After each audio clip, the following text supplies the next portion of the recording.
I was so excited about this helmet, and so far I am so disappointed.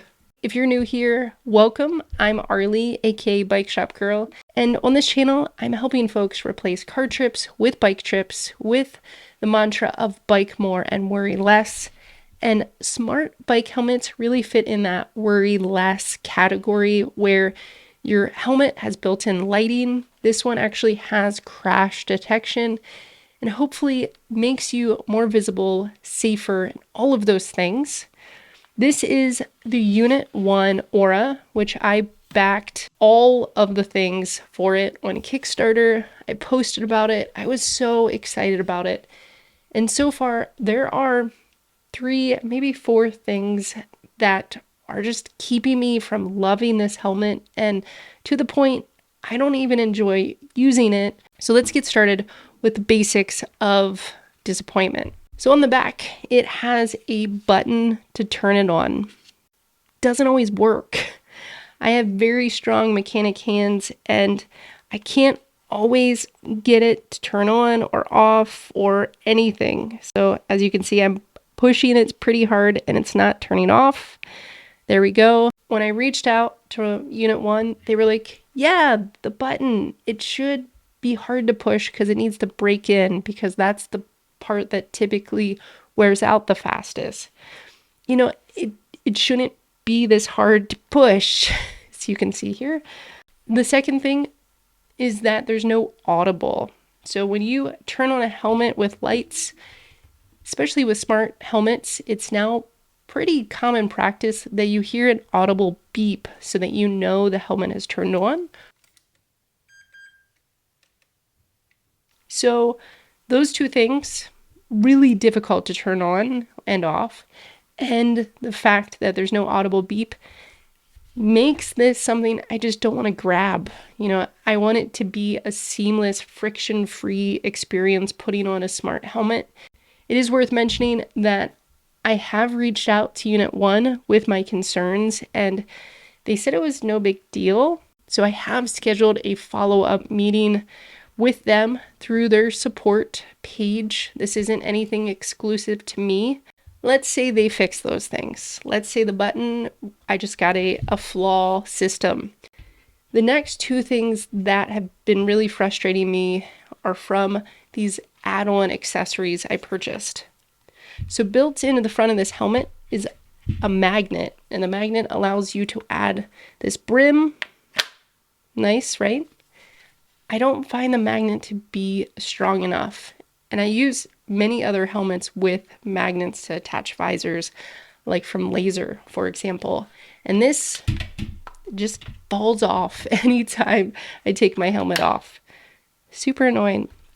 And then you have a visor, and there's 2 ways to mount this visor.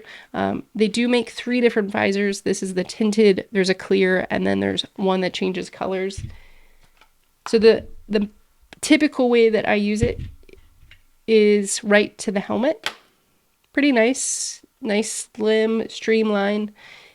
And then you're supposed to be able to store it on the top, fit it in, and then it kind of clamps in, and then there's a magnet.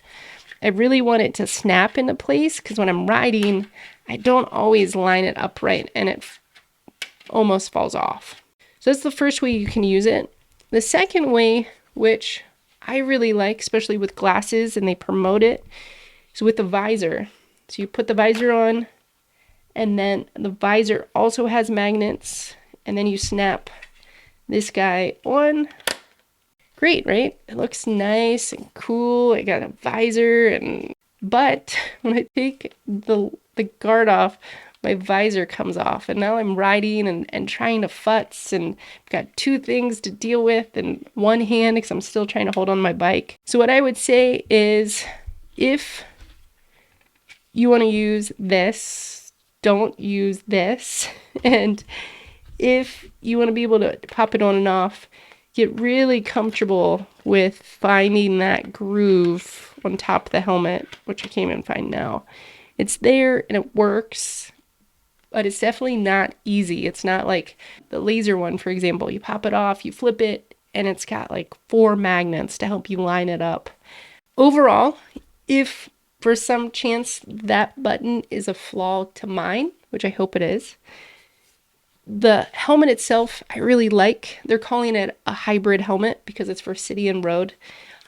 It's comfortable. It has some cool things like MIPS, the Fidlock buckle. It is classified for class 3 e-bikes, which is nice.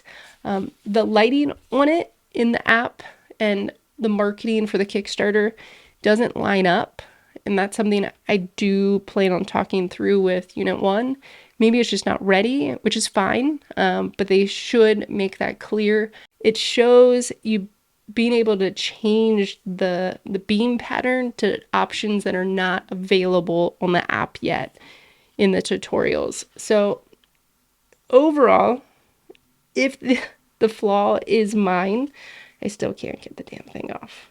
Sorry. All right, there we go.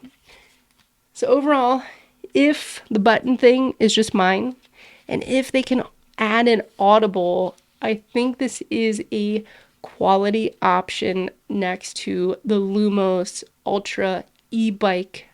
If you have this helmet, I would love to hear from you. What do you think? What do you like? How's your button on the back? All right. Till next time, thanks so much for watching. I will post some videos over here, other smart helmets I've checked out. Stay well, stay good, and remember to bike more and worry less.